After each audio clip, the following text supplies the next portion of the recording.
Hello everybody, in today's video I'm working on this 2002 Peugeot 206. It's a 1.4 litre petrol. The car has got fantastic service history, including a very recent cam belt change.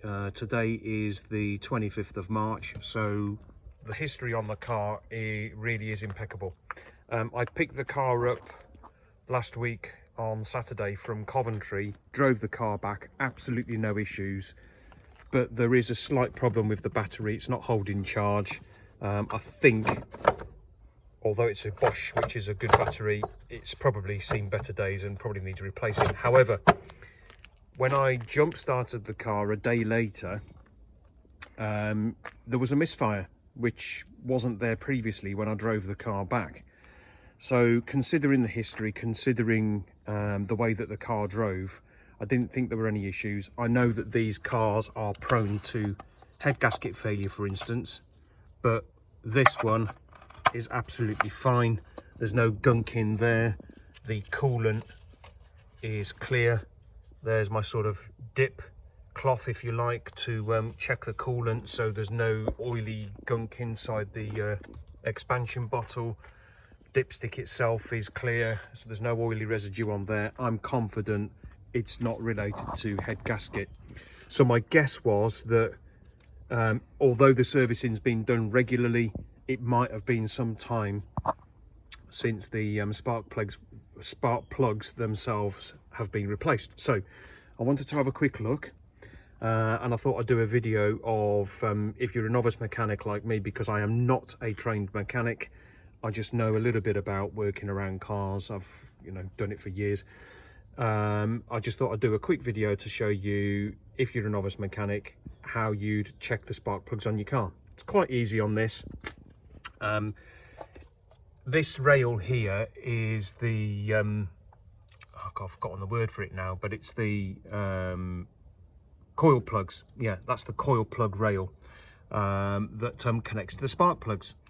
As you can probably see, it's loose already. I've already undone some of it, but what you need to do to get access to that, because you need to lift this out, is to undo this breather pipe first.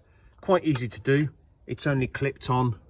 You can see these yellow tabs here. You just squeeze those and lift, and there's 1, 2, 3 of them. You just squeeze those, and then when you've done that, you just move it to one side and out the way. That gives you better access to the rail.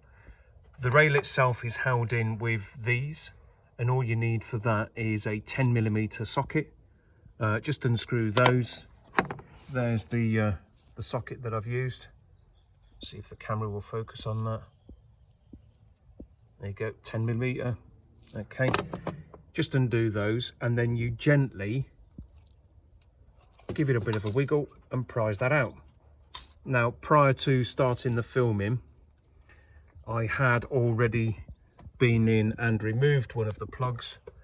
I haven't got a full toolkit that a mechanic would probably have, so I've got like an adapter bar.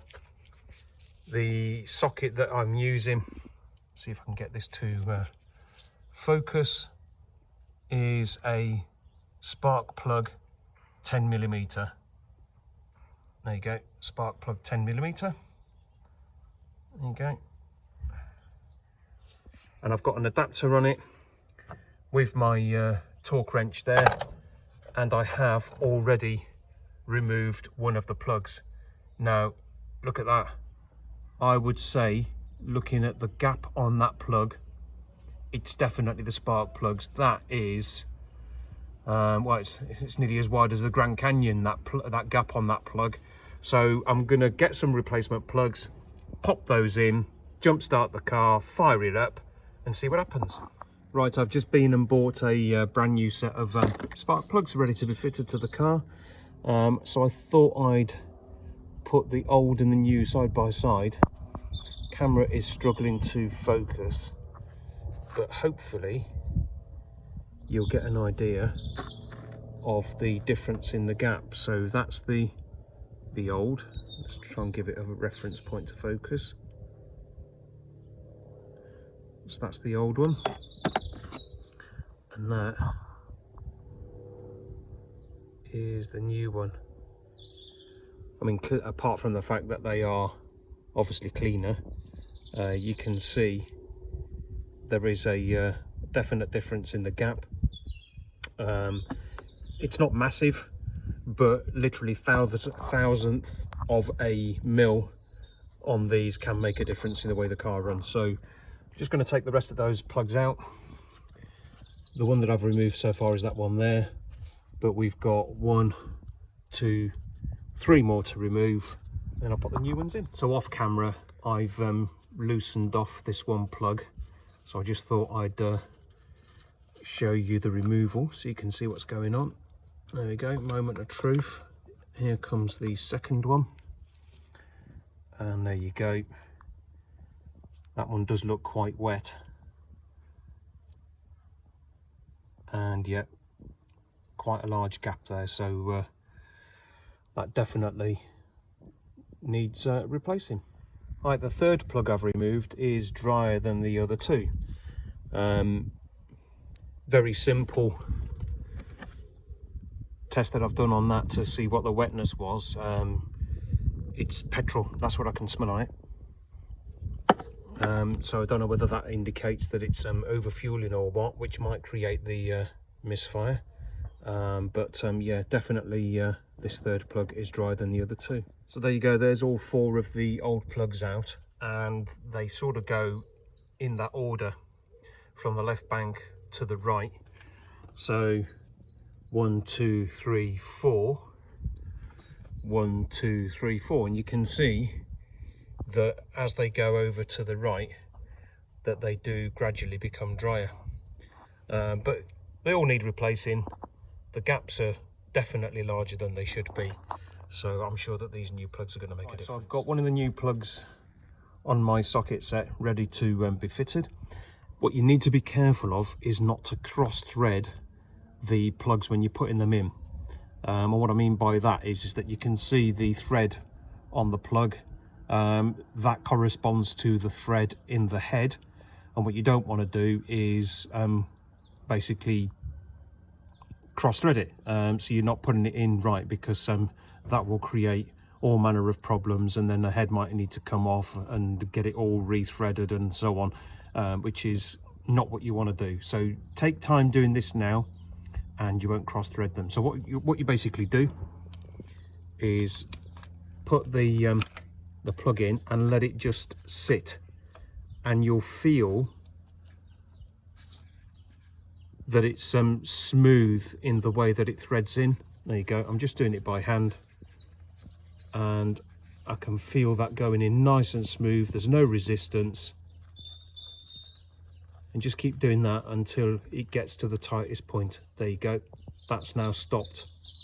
Okay, so I'm going to do all 4 like that, just by hand, and then literally just nip them up with the wrench there, and that will then finish them off. You don't want to over tighten it, but you don't want them loose either, so just by hand and then go from there. Right, that's it, they're all in there, they're all hand tight. So what I'm going to do now is just pop this on here, there you go, and adjust it, and just literally nip it. There we go, that's all you need, no more than that, to tighten those up and make sure that they're securely in there. Right, the plugs have all been torqued up, so now it's just a simple case of putting the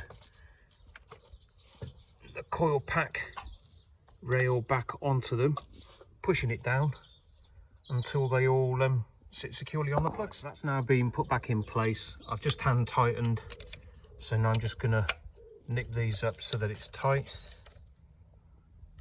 There we go. There we go. And then it's just a simple case of reconnecting this breather hose, I think it is. So let's just pop that there, and that one there, and then just clip them back in place. You can hear the clips going back on. Do that one there. And that one. There we go, so that's secure, secure, secure. And that's it, that's everything put back together. Old plugs are there, new ones are in. Everything's all nipped back up nicely. So the moment of truth will be the start and see if the misfire has gone. And there you have it, it's running as sweetly and smoothly as anything. The misfire before was down at the bottom end of the rev range, so when you started the car, while it was idling, you could hear, even from the exhaust, a put noise with the misfire, and when you revved it, it struggled to get the revs up, whereas now, cleanly, smoothly, right from the off, that has now cured that problem. So there you go.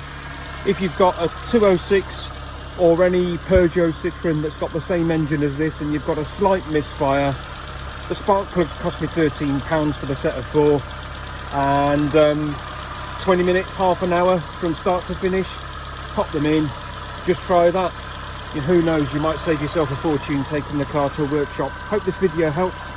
If it has, give it a thumbs up, like the video, comment below with any suggestions, anything that I might have said that's wrong, not quite right for you expert mechanics that are watching this maybe, who knows. But for the novices like me that want to save a few quid and have a go themselves at something that's not that difficult to do, hope it's helped. Give it a thumbs up, comment down below, and why not consider subscribing to my channel. I always do videos like this, giving you little tricks on certain things around different cars. Hope to see you in a future video. Thanks for watching, bye for now.